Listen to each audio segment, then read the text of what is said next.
Hello! Magandang araw po sa ating lahat. Kamusta ang ating mga kababayan from Luzon, Visayas, and Mindanao at saan mang sulok ng mundo. So ito po ang inyong lingkod, ang munting tinig ng ordinaryong Filipino.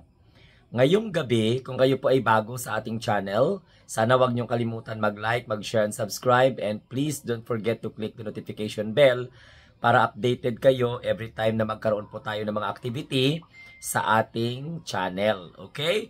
So, pag-usapan natin mga kamunting tinig ang isa na namang ilusyon ni Sara Duterteng alinganga. Okay? Kung sa mga Ilonggo, pahangag, abnormal, yon ang mga tawag kay Sara Duterte dahil parang wala sa sarili, no? Nakakahiya sapagkat, Diyos ko, napa-interview sa Russian TV, pangalawang Pangulo ka ng Republika ng Pilipinas, mango-mango ka.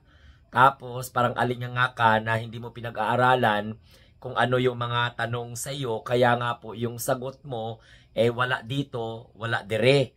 No? Parang sagot ng alien na niromansa ng isang dosenang kapreng abnormal. No? So, mga kamunting tinig. Tapos, ito namang si Sara Duterte, in-interview na naman po siya ng isang reporter doon po sa event na dinaluhan niya sa may Pampanga. Kasama si Aling Maliit, no? Yung ina ng pusit, ganon, sa politics. Ngayon, ito si Sara Duterte, tinanong siya kung ano po yung magiging plano niya sa darating na 2028 election. Ang gaga, sinabi niya sa reporter na hindi daw muna niya sasabihin kung ano po yung mga binabalak niyang plano at gawin sa 2028 kasi baka siya daw po ay ipapatege o di kaya po ay ipapapatay. Alam niyo sa totoo lang, every time na makorner itong si Sara Duterte, gumagawa ito ng mga kwento intended lamang po sa pagong para lamang po sa mga mababagal ang utak.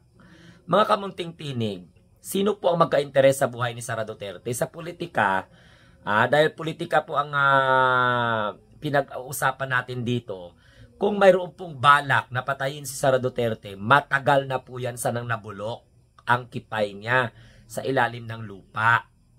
Mantakin nyo mga kamunting tinig. Siya pa nga itong kumausap di umano sa assassin na kung ano po ang mangyayari sa kanya, i-liquidate itong si First Lady, si Speaker Martin, ang ating mahal na Pangulo. Pero tapos ngayon, tatanungin ka lang ng media kung ano yung magiging plano mo sa 2028 election. Sasabihin mo ay hindi mo muna sasabihin ang plano mo dahil po baka itong babae na ito ay ipapatay dahil po siya para wala ng problema ang administration. Dahil lahat lang daw po ng kasalanan ay ipinaparatang kay Sara Duterte.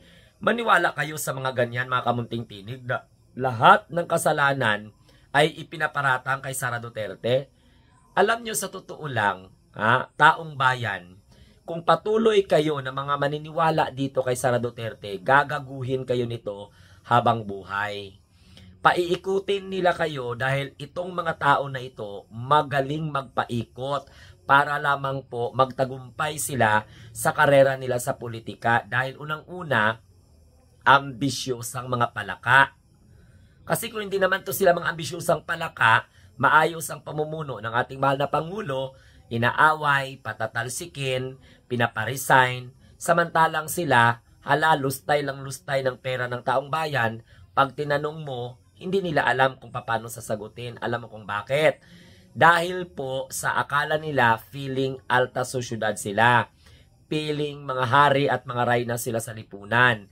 Feeling mga untouchables, feeling walang bahid ng kasinungalingan at kasalanan. Kung ano man ang mga sinasabi ni Sara Duterte na hindi niya sasabihin kung ano yung plano niya, pagkatapos titiko mo na yung bibig, yan ba yung hindi nagsasalita? Nakulang na lang turuan niyo yung mga daga, mga ipis, mga pusa, mga insekto na kalabanin ng Pangulo. Na hindi naman po ang mahal na Pangulo ang dahilan kung bakit ka ngayon ay sinampahan ng kasong impeachment. Ang taong bayan ay nananawagan na patalsikin ka sa pwesto sa pamamagitan po ng impeachment. Ngayon, sa punto na ito, kung sinasabi ni Sara Duterte na ayaw niyang sabihin na ang plano niya sa 2028 sapagkat nanganganib ang kanyang buhay na naman, na maaring pagbantaan naman ang kanyang buhay, maaring patay naman, kagagahan po yan at kasinungalingan. Kawawa ang mga Pilipino na maniniwala dahil unang-una, inuuto na lang sila nitong si Sara Duterte na ito. At saka patuloy si Sara Duterte na pinapahiya yung bansa. Alam mo, kahit ako, ayaw ko sa kanya, hindi ko na siya suportado, pero nahiya pa rin ako kasi alam mo kung bakit. Nakatatak pa rin sa kanya yung Vice President pagkatapos mango-mango ka na interviewin ka ng international media. O, interviewin ka ng Russian TV, nag-a-a-a-a ka doon. Mas magaling pa yung mga estudyante ko magsagot sa mga katanungan.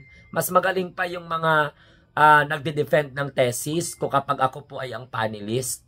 Alam niyo mga kamunting tinig, ito yung mga rason ni Sara Duterte na nag-i-inflect ng hindi maganda sa utak ng mga Pilipino para magalit naman kay PBBM at pagdudahan naman ng mga alinyangan ng mga DDS na ang administration ay may balak na ipapatay siya.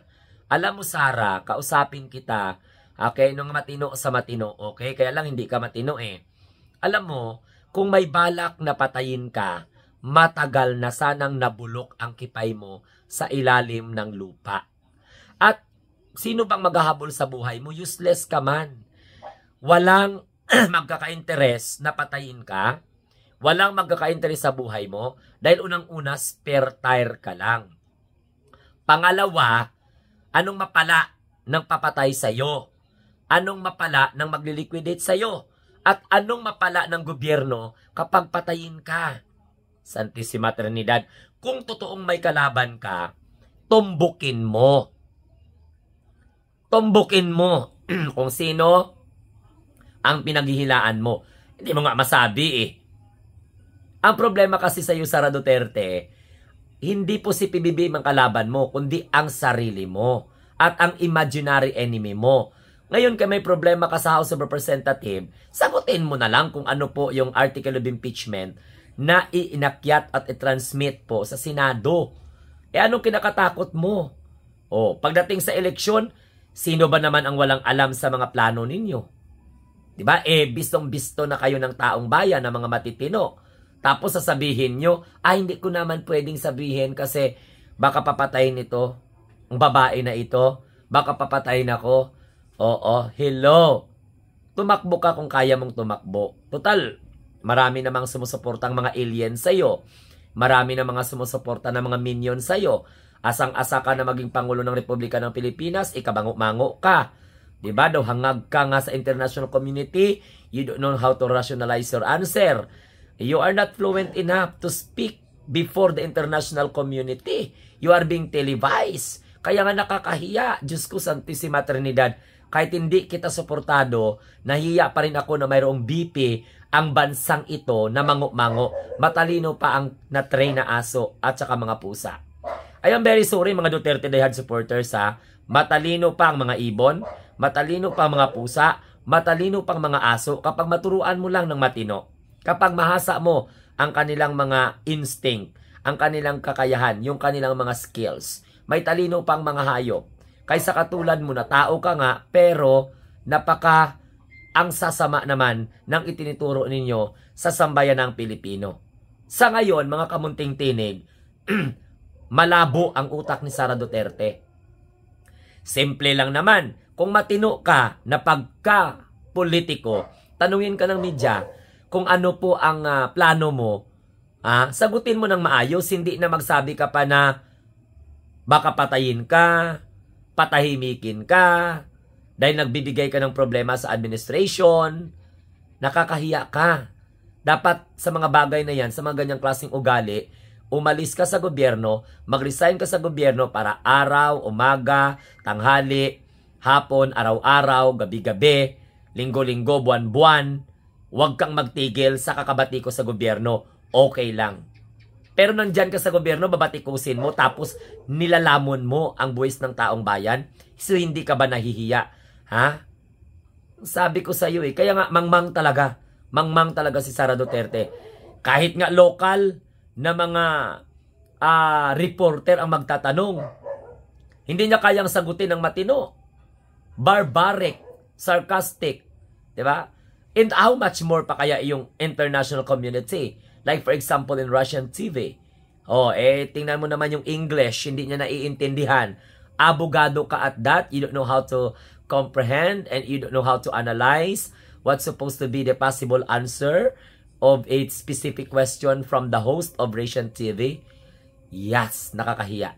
Nakakahiya talaga. Wala na akong ibang masabi pa kay Sara Duterte kundi nakakahiya po talaga. Dapat sinagot niya lang yon yung tungkol po sa kaso ni Rodrigo Duterte sa International Criminal Court.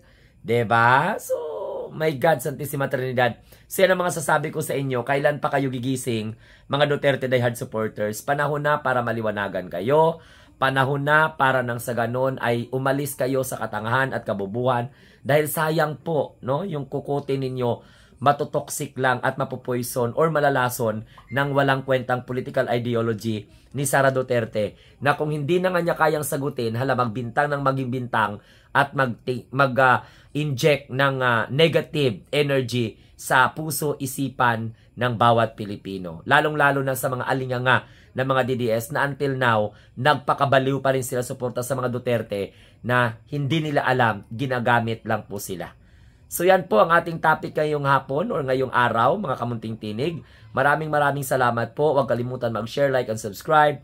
And don't forget also to click the notification bell para updated kayo every time na magkakaroon po tayo ng mga activity sa ating Munting Tinig channel. I love you all. Bye-bye.